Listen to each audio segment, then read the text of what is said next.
Thank you for joining She's Dropping the T-shirt at the Front Door Tarot. Here's a short video. Okay, I had to start it over because music had started playing in it from a commercial and I didn't want it to be flagged. But you know, they want to flag anyway, just for the simple fact that I'm spitting the real out, telling the truth, exposing them. So they just voted anyway. So it is what it is. I don't give a fuck. I'm going to play this video because it lets you know the level of how low people go when they envious. They jealous as fuck. Okay? The level of how low people go. We talking about the whole community. Okay? The group. Whoever was all a part of this shit with the lies. Okay? All right, and Father God say it's some serious karma coming to some people, and I'm not just making this up. It's a whole video that I was gonna put up. That video was so deep, y'all would have shitted in y'all pants if y'all would have fucking heard the video. But that's what you get when you come in a sacred high priest energy, thinking it's cute to fucking target him. Okay, you're gonna get your ass spanked every time. So if you stood around in the group and thought that you was gonna get a chuckle, you getting your ass handed too. So don't think that you exempt just because you didn't light the candle. Okay, you getting it too. You getting it too because you thought the shit was cute. You was a mocker too. So it's just like God, just like He just gonna give it to everybody on the level wherever level they was at in the shit. So you know, if you like it, I love it. Some people regret ever fucking coming in my energy, and you should regret it. And you're gonna regret it for a very long motherfucking time too. I ain't gonna even make that shit up or lie to you. You gonna regret this shit for a very long time. Okay? Alright, you're never, I just seen 1313. You're never gonna ever underestimate a person to think they don't have no type of ranking with spirit or God or whatever. You're never gonna be prejudiced ever again in that area. He also told me to tell you that rank don't bow down for numbers. Numbers bow down for rank. So if you thought that you was gonna rally up everybody against me and you thought I was gonna bow down, you was delusional from the beginning before you even started rallying up everybody to do the shit. You was delusional before you even started. Okay? Because rank will never bow down, but numbers will. Flat out. So here it is. Welcome the anointed ones. Never underestimate the one who already saw your move before you made it. Chosen ones, let's pause right here. Do you know how unsettling it is for an enemy to realize their entire plot was nothing but a rerun to you? Think about it. Chess masters aren't stressed by pawns shuffling forward because they already calculated 10 moves ahead. That's exactly what happened here. They thought they were orchestrating the perfect takedown, but you had already read the credits of their little movie before they even finished the opening scene. And here's a fact most people forget. Studies in psychology show that envy actually lowers a person's ability to strategize clearly. The more someone envies you, the less rational they become, meaning their so-called secret plot was screaming its existence long before they launched it. You didn't need special intel. Their desperation leaked through every action, every fake smile, every accidental slip of the tongue. What makes this story even sweeter is the irony. They thought you were naive, that you'd fall right into their web, but instead you let them keep weaving and weaving until they wrapped themselves up like a confused spider. The plot was never really yours to fight. It was theirs to trip over. And if we're being brutally honest, the funniest part, they still don't realize that you served them their own game, just with better seasoning. They played checkers. You played chess on a board they didn't even know existed. By the time they were celebrating a victory, you were already 3 steps past the finish line, sipping water and checking your watch. Now let's break this down, piece by piece, because the way you spotted this envious plot a mile away and flipped it back on them isn't just survival. It's strategy at its highest form. Number 1, you didn't just anticipate the plot. You read the architecture of their thinking. You didn't just anticipate the plot. You read the architecture of their thinking. That's the power of a chosen one. Most people react when things happen. dissect why things are happening before they even show on the surface. It wasn't about guessing or being suspicious, it was about understanding patterns. People who plot out of envy have a rhythm, and their rhythm always exposes them. They leave behind certain traces in the way they talk, the way they shift around you, the way they suddenly try to appear closer than usual. You picked up on it not because you're paranoid, but because you're trained by life to read what isn't being said. Envious plots don't just come out of nowhere. They have a design. And you saw that design because you've been around enough betrayal to know how it's stitched together. Their body language gave them away, their sudden silence in conversations, their strange curiosity about things they normally ignored. You didn't need proof in writing, you had proof in behavior. People think their intentions are hidden until they realize their intentions already live in the small cracks of their personality. That's where you caught them. The reason you read the architecture of their thinking so clearly is because you've been forced to study human behavior at a level most people never reach. While others live on the surface, you've lived in situations that trained your intuition. This would be like FBI level. You don't just hear probably words, even greater than them, but this would be like FBI level. You measure the tension in like them. Y'all better go sit down and stop playing. It was simply with the the obvious chosen ones. conclusion That's what I'm to gonna the way tell they you. had been carrying themselves all along. What unsettled them the most was that you never confronted them directly. You let them believe they had room to move while you quietly mapped out the skeleton of their scheme. To them, it felt like they were operating in secrecy. To you, it was as loud as a marching band. You saw the weak foundation of their plan long before they realized you had already factored them into your calculations. And when the moment came, you didn't need to shout, prove yourself, or scramble. You had already built your steps around their missteps. They thought they were playing you, but really they were just playing themselves. On a stage you had already walked across without tripping. Number two, you knew their friendship was an application for access, not affection. You knew from the start that their so-called friendship wasn't built on affection. It was an application for access. There's a difference between someone who genuinely values you and someone who only wants to position themselves close enough to monitor or manipulate you. They weren't checking in to see how you were doing. They were checking in to see what you were doing. That's what the Every fake, call, every sudden act of kindness, every offer to twin help flame wasn't doing. genuine care. It was surveillance wrapped in politeness. You recognize the difference because you've seen it before. True friendship doesn't demand constant updates, but fake interest always comes with hidden paperwork, like they're signing themselves and into fake your private family space just to gather intel. Fake family too. That's how envy Add them to the operates. list. It pretends to care, but it's actually trying to calculate. They didn't see you as a person to connect with. They saw you as a vault to break into. And the way they went about it gave them away. Their compliments felt rehearsed. Their laughter came a second too late. Their questions were never neutral. They were probes disguised as curiosity. They weren't interested in your peace. They were interested in your plans. And because you read people deeper than their words, you didn't fall for the disguise. The clever part was how you handled it. You didn't slam the door in their face because you understood something critical. Access isn't always denied by confrontation. Sometimes it's denied by control. You let them believe they had a seat at the table, but you never fed them the real meal. You gave them surface-level answers, half-truths, or stories that revealed nothing. To them, it looked like you were being open. To you, it was a performance that kept your real life untouched. That's why their plot couldn't succeed, because it was being fueled by information they thought they had, but never truly did. At the heart of it, you exposed their motive without exposing yourself.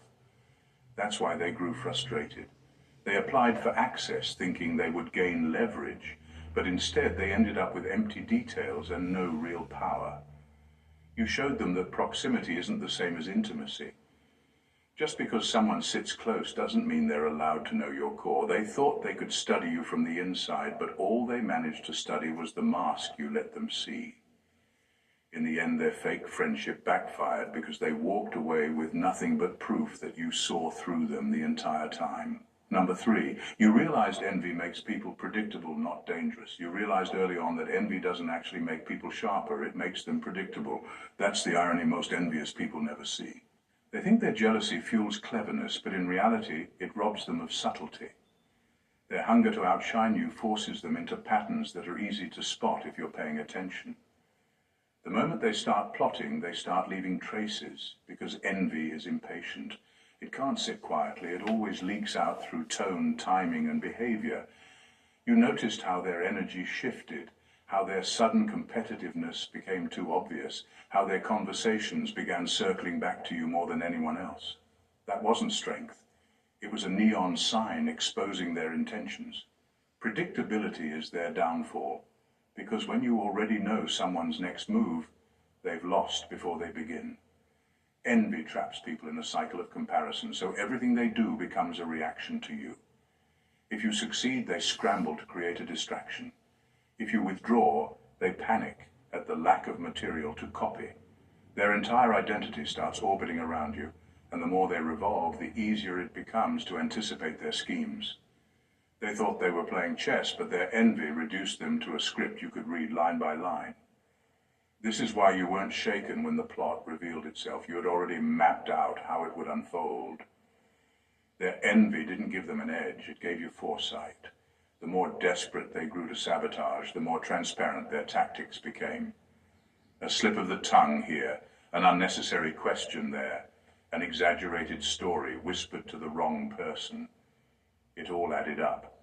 They thought they were covering their tracks, but their envy made them careless, rushing to damage you before patience could have kept them hidden. The brilliance of your response was that you didn't need to expose every detail of what you knew. You simply stayed steps ahead. You let their predictability corner them. When someone is driven by envy, they're always reacting, never creating. That means they can't innovate a real threat. They can only imitate or sabotage. And both of those are doomed strategies when you're already aware of the pattern. By the time they realized you saw through them, it was too late. They weren't the danger they imagined themselves to be. They were predictable opponents, trying to surprise someone who had already memorized the script of their envy. Number 4, you served them cold revenge without getting dirty. You served them cold revenge without getting dirty, and that's what shook them the most. They expected drama. They expected you to lose your composure, to swing back, to give them a war they could thrive in, but you refused to hand them the stage they were desperate for. Instead, you stepped back and let the weight of their own schemes do the work. That's a level of power most people will never understand. Winning without lifting your hands, proving a point without raising your voice. The truth is, people who plot out of envy rely on reaction. They don't actually have the strength to destroy you outright. They need you to participate in your own downfall. They wait for you to defend yourself loudly, to break character, to start throwing punches so they can point and say, "See, that's the real them." But you denied them that script. You stayed calm, you stayed grounded, and you let their own actions expose them. Revenge didn't come through chaos, it came through patience. You gave them the silence of a courtroom and let the evidence stack against them until they sentenced themselves. The beauty of it is how invisible the battlefield became. There were no shouting matches, no messy public explosions, no scorched earth left behind. To the outside world, it looked like you did nothing at all. And that's exactly why it cut deeper. Because while they were busy plotting, gossiping, and trying to orchestrate your downfall, you were simply living. You were building, growing, moving forward, and every step you took forward highlighted how stuck they were in the swamp of their own bitterness. They fell into the pit they dug, not because you pushed them, but because they couldn't resist the urge to keep digging. That's the trap of envy. It convinces people that the more they work against you, the closer they are to victory, when in reality they're burying themselves alive. You didn't need to smear their name, sabotage their plans, or retaliate with venom. The cleanest revenge was watching them lose everything they tried to steal from you. Credibility, peace, respect, without you ever getting dirty. And now, when people look at the wreckage, the only fingerprints they see belong to them. Number 5, you treated their lies like currency that eventually devalues. You treated their lies like currency that eventually devalues. And that's where you won without even lifting a finger. They were reckless spenders, tossing gossip and fabrications around like they were dealing in gold. At first it may have looked convincing. Some people even bought into it because lies often feel shinier than truth in the beginning. But just like counterfeit bills, it didn't take long before the flaws started to show. Their words couldn't hold weight because lies don't age well. Over time, the inconsistencies began to pile up, the contradictions surfaced, and the same people they once fooled started realizing the truth had more stability than their stories ever could. That's the thing about lies. They always come with an expiration date. The more they talked, the faster they devalued themselves. Every attempt to discredit you only chipped away at their own credibility. People began noticing how their words never matched reality, how they always seemed to be the one with a negative report, how their stories changed depending on the audience. They didn't just sabotage your reputation, they sabotaged their own integrity in the process. The very gossip they believed would bankrupt you became the debt they couldn't pay back. You understood from the beginning that silence wasn't weakness, it was a strategy. By refusing to play their game, you allowed time to do the heavy lifting. Truth doesn't rush, it stands. Lies sprint in the beginning, but they always collapse under the weight of exposure. And while they were busy investing in a fake economy of rumors, you kept investing in reality. You kept producing results, showing growth, and living authentically. That contrast alone was enough to reveal where the real value was. Eventually, people stopped listening to them. Their words became background noise, empty chatter that no longer carried influence. The more they tried to double down, the more desperate they looked. It's like watching someone try to pay for something with play money. Embarrassing, obvious, and unsustainable. They thought their plot would make you look fake, but in the end, they exposed themselves as the fraud. Their credibility became the collateral damage, and once it was gone, there was no way to buy it back. You didn't need revenge, because the natural law of truth versus lies always tipped the scales in your favor. Number 6, you saw the spiritual signature of their plot before the physical manifestation. You saw the spiritual signature of their plot before the physical manifestation, and that's why they never stood a real chance. Most people only react when events become visible, when betrayal is spoken out loud, when sabotage is already in motion, when the attack is already cutting. But you weren't relying on the surface. You were tuned into a deeper frequency, one that detects intentions long before they're acted out. You could feel the energy shift around you, the sudden heaviness in their presence, the unspoken malice hiding behind their forced smiles. That wasn't paranoia. It was discernment sharpened through experience, hardship, and divine sensitivity. Discernment is what separated you from the crowd. Others may have thought everything looked normal, but you could sense the fingerprints of darkness hovering around their behavior.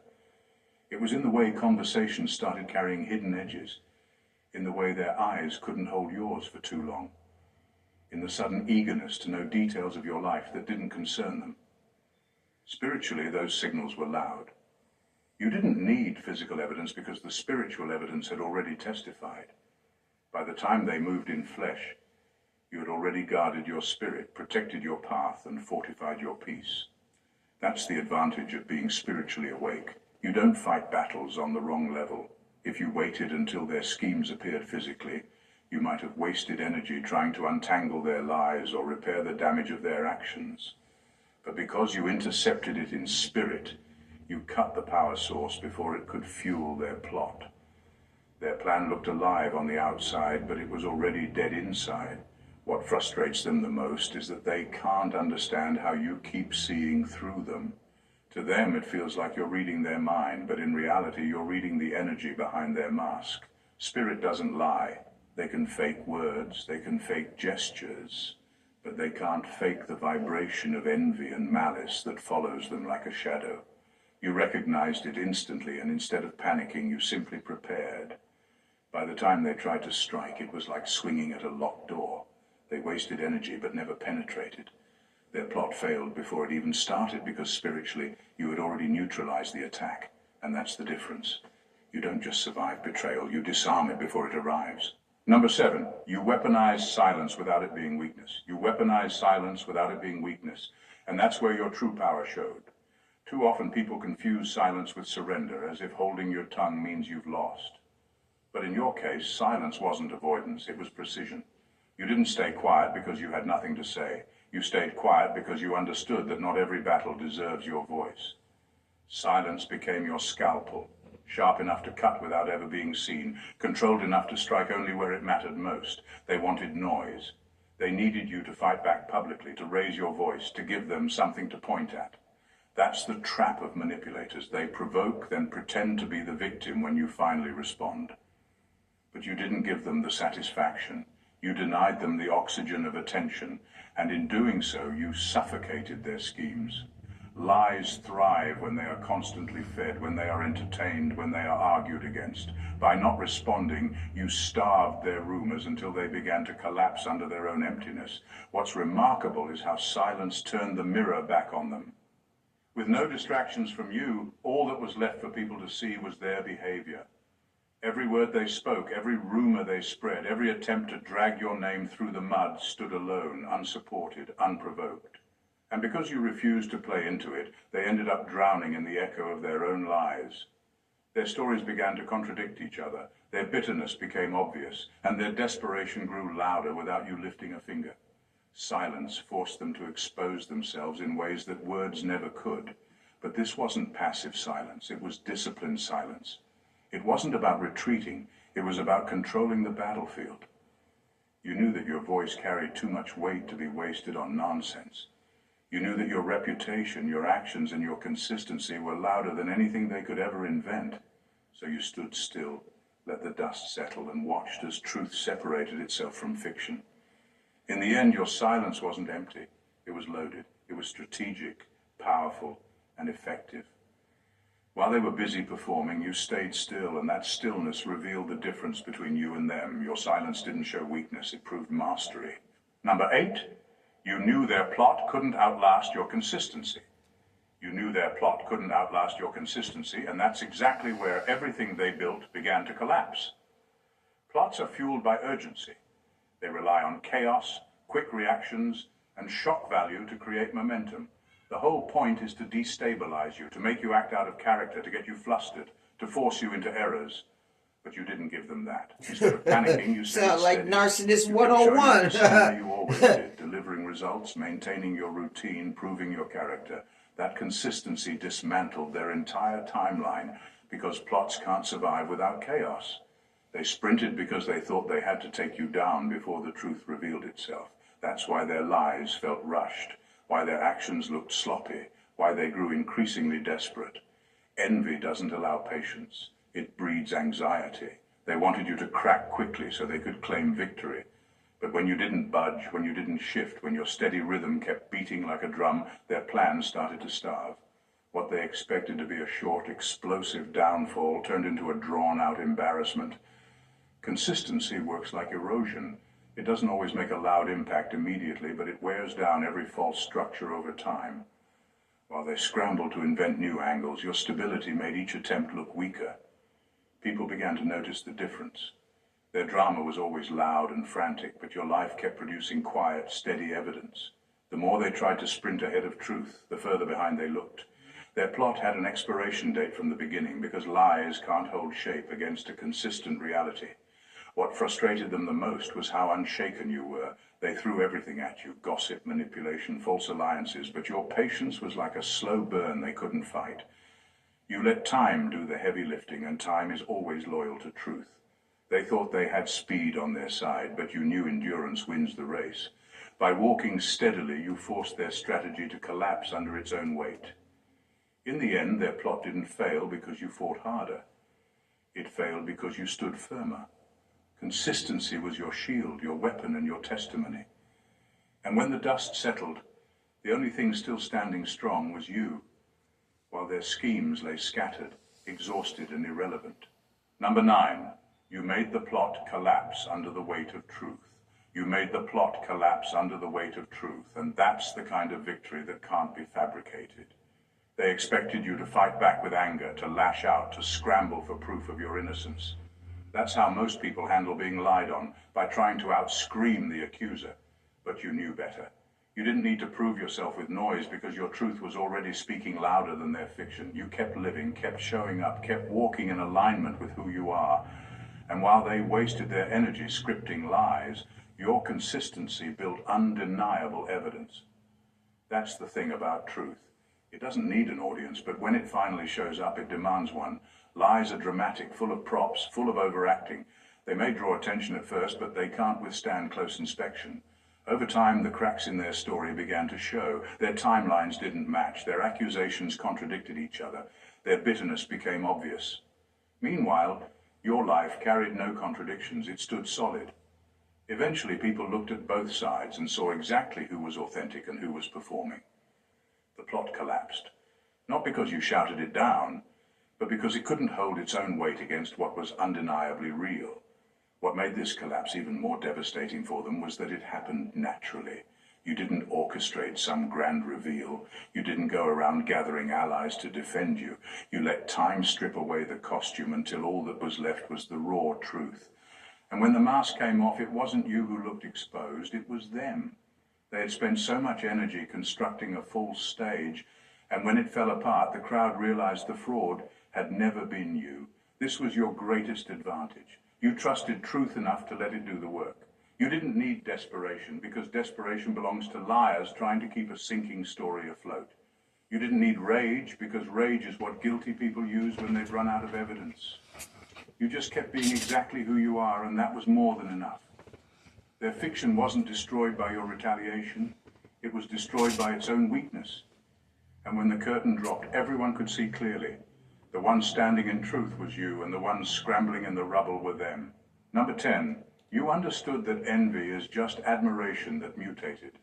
You understood that envy is just admiration that mutated, and that's what gave you the upper hand. People rarely admit it, but envy always begins with admiration. They saw something in you, your discipline, your resilience, your uniqueness that they wished they had for themselves. At first it fascinated them, but fascination without humility easily twists into resentment. Instead of being inspired, they grew bitter. Instead of asking themselves what they could learn, they obsessed over how they could tear you down. Their hatred wasn't born from your flaws. It was born from your strengths. That's why their plot was never really about you. It was about the reflection you held up to them. Being around you reminded them of what they weren't willing to become. Your consistency highlighted their lack of follow-through. Your integrity exposed their shortcuts. Your ability to rise without begging for validation made them realize how dependent they were on being seen. Every quality they tried to discredit in you was something they secretly admired, but couldn't cultivate within themselves. And because they lacked the discipline to grow, they chose the cheaper option, attack. It's almost tragic when you think about it. Envy is proof that they once admired you, but the admiration mutated into poison the moment they realized it demanded effort they weren't willing to put in. Their obsession with you became a way of distracting themselves from their own inadequacy. Plotting against you was easier than facing their lack of discipline, easier than fixing their own flaws, easier than owning up to the fact that you built what they only daydreamed about. You weren't their enemy, you were their mirror, and they couldn't stand the reflection. The beauty is, you saw it for what it was. And that's why you didn't internalize their hatred. You didn't shrink yourself to make them comfortable because you knew their anger wasn't really directed at you. It was directed at the parts of themselves they refused to confront. And that's the sharp truth. Envy is just admiration that rotted because it wasn't watered with humility. They hated you because you represented the proof that it was possible, and they couldn't live with that. So they plotted not against your life, but against their own limitations. And when it all came crashing down, the truth stood tall. You were never their problem, their lack of discipline was. Number 11, you turned their own strategy into a boomerang. You turned their own strategy into a boomerang, and that's why they couldn't win no matter how hard they tried. Everything they threw at you ended up circling back to them, but not because you mimicked their methods. You didn't waste time copying their tactics. You redirected them. Their gossip, meant to destroy you, only amplified your name. The more they spoke, the more attention you gained. Some people may have listened to their lies at first, but curiosity always leads people to investigate the person being targeted. And when they looked at you directly, what they saw didn't match the stories. In the end, their words served as free advertising for your character. The sabotage they planned only made you sharper. Every obstacle they planted in your path forced you to adapt, grow, and refine yourself in ways you might not have otherwise. What they thought would slow you down actually gave you endurance. What they thought would humiliate you only toughened your resolve.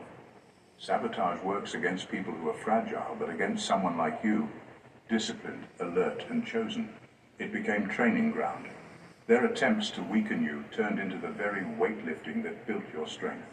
Their lies, which they thought would bury you, ended up giving you platforms. Each false claim gave you an opportunity to stand in undeniable truth. And when the truth surfaced, it didn't just clear your name, it highlighted the difference between your reality and their fiction. People realized that the only thing consistent about your enemies was their dishonesty, while the only thing consistent about you was your integrity. That contrast gave you credibility they could never buy. Even their venom worked against them. Hatred, jealousy, and bitterness are toxic to the people who hold them, not to the ones they aim at. Their venom fertilized your soil because it gave you motivation, focus, and clarity. Every attack reminded you that you were worth targeting, which only confirmed the value of your purpose. And while they poisoned themselves with their own bitterness, you harvested the growth that came from staying disciplined under pressure.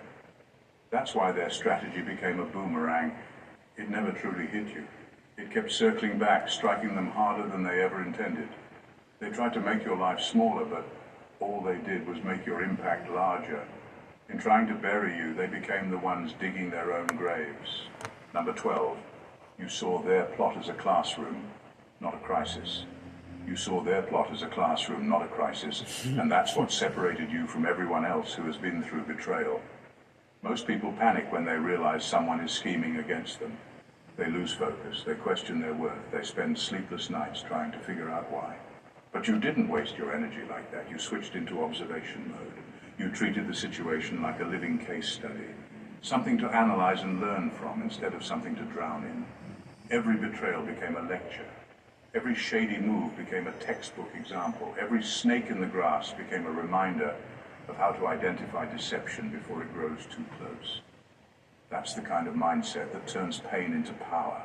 You didn't just endure their schemes, you took notes. You noticed how envy disguises itself as fake support. You caught how gossipers always reveal themselves by talking too much. You recognized how manipulators overplay their hand when they think no one is watching. These weren't just attacks against you, they were lessons in human nature. And because you refused to be blinded by bitterness, you walked away with a deeper understanding that can't be taught in any classroom. The irony is, while they thought they were putting you through hell, they were actually sharpening your discernment. They were unknowingly training you to spot betrayal from miles away. They thought they were wasting your time, but they were enriching your wisdom. They believed they were breaking you down, but all they really did was add new layers of awareness to your character. You didn't just survive, you graduated with honors from a school they never even realized they were running. And here's the part that hurts them the most. You gained something they'll never have. You walked away bitter, exposed and drained, while you walked away seasoned, discerning and unshakable. Their only legacy from the plot is shame and ruined credibility. But your legacy is wisdom, an advantage that will protect you for life. You turned what could have been your downfall into a masterclass in resilience. They were too blind to realize it, but in the end, you didn't just escape their scheme. You elevated above it with knowledge they'll never possess. Number 13, you proved that some plots don't need confrontation, just exposure. You proved that some plots don't need confrontation, just exposure. That's the genius of how you handled it. You didn't run around trying to convince anyone of your innocence. You didn't waste your breath arguing with liars who were already committed to their script. Instead, you let time do what it always does, separate truth from performance. That's a level of restraint most people never reach because ego always wants to defend itself. But you understood that defending yourself against falsehoods sometimes only gives them power. So, you stayed still while their lies grew tired of holding themselves up. The thing about exposure is that it doesn't come with noise, it comes with clarity. When lies need time, they start to unravel because no one can keep up the act forever. Stories begin to contradict, characters start slipping, patterns show through the cracks. And while all that was happening, you remained consistent, calm, and rooted. That consistency was your greatest witness. While they were stumbling over their fabrications, you were quietly living proof of who you really are. The beauty of this approach is that exposure punishes in a way confrontation never could. A loud argument might have given them sympathy, but exposure stripped them naked in front of the very people they wanted to impress. When Right on the truth finally stage, walked sounds into the like room, water their signs. lies had nowhere left Sounds to like sit. water signs. That's where I'm It at wasn't right just now that with people y'all. stopped believing Standing them. on the stage, It's that asshole people began naked. questioning why they ever believed them in the first place. Their credibility But this could collapsed be under the anybody. weight of their own deception. And here's the sharp edge of it all. Exposure is permanent. Confrontation might be forgotten, but once someone is exposed, the image of who they really are stays burned into people's minds. That's why your enemies are still unsettled. You didn't just defeat them in the moment, you rewrote their reputation forever.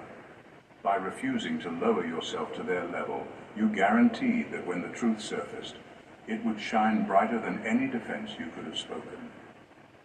You didn't just survive the plot, you let it collapse under its own false weight. And now, the silence of your restraint is echoing louder than any battle cry ever could. That's the power of exposure. It ends the game without you even lifting a finger. Number 14, you left them starving for the reaction they never got. You left them starving for the reaction they never got. And that's exactly why their plot fell apart faster than they imagined. Plots don't survive in silence or composure. They need drama to stay alive.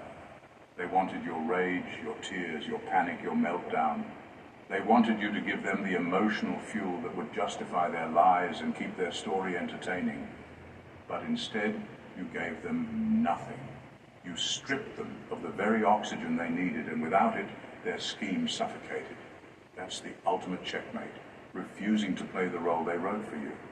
They rehearsed how they would handle your outrage. They were prepared to mock your pain, to spin your anger into more gossip, to magnify your emotions as proof that they were right about you. But when you stayed calm, when you didn't break down, when you carried on as though their plot didn't define you, you robbed them of the one thing they couldn't fabricate, your reaction. And without that reaction, their entire story fell flat. It's not that you didn't feel the sting of betrayal. It's that you refused to give them the show they were waiting for. That discipline is what unsettled them most. People addicted to drama don't know how to process peace. They can twist your words, but they can't twist your silence when it's rooted in strength. They can predict chaos, but they can't predict someone who chooses composure over conflict. That unpredictability made you untouchable. Here's the part that eats at them even now. They were left looking like the only ones obsessed, desperate, and unhinged. Without your participation, their performance was a one-man circus. And eventually the audience noticed. It became clear who was creating noise and who was standing solid. That contrast exposed everything they wanted to hide. So yes, you left them starving. You denied them the feast of your downfall they were salivating over. And instead of being remembered for their cleverness, they're remembered for their failure. Because when someone sets a trap, nothing is more humiliating than realizing the person they wanted to catch never even stepped into the arena. That's how you won. Not by fighting harder, but by refusing to feed their hunger. In the end, the story isn't about the envy, the schemes, or the plots. They were never the real threat. The real story is about you, a chosen one who sees what others can't, who moves with clarity while chaos rages around, and who turns attacks into lessons, manipulation into momentum, and venom into growth. You didn't just survive their schemes. You transcended them. Every lie they told, every trap they set, every desperate attempt to provoke you only revealed their weakness and strengthened your mastery. You anticipated, observed, restrained, and redirected energy with precision.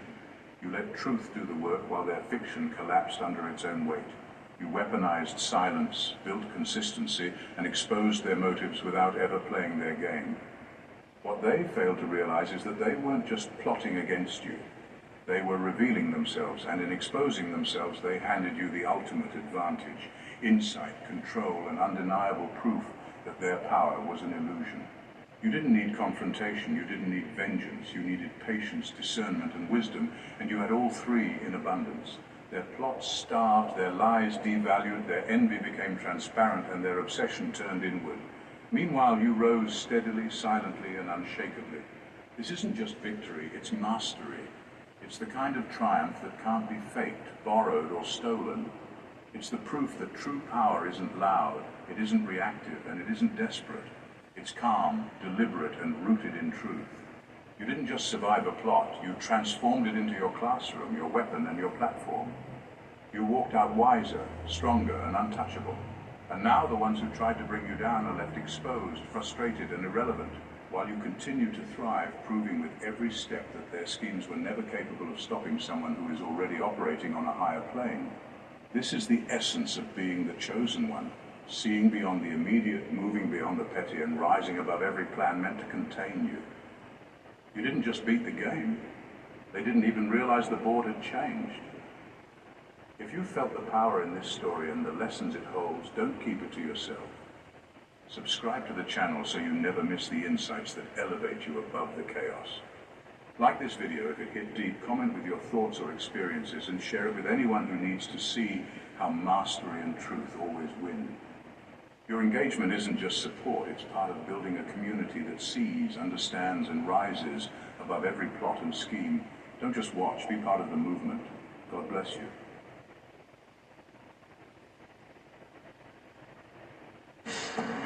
Why does it always feel like your goals are so far away? With CASHAPP, you're good. Earn 4% interest on savings when you direct deposit at least $300 each month. You good? Yeah, I'm good. These look like regular glasses, but what they do is on another level. Nobody believed me at first, but now everybody wants one. My friends laugh. Alright, damn, that thing went off that fast, okay? Divine Feminine. Welcome. I'm gonna stop it right there. The video went off that fast. Like, I can't believe it. 1 minute, I'm listening to the countdown, and then the next minute is off. Like, share, thumb up the video. This is a video that's being uploaded, okay? One love, one love, one love. I'm up.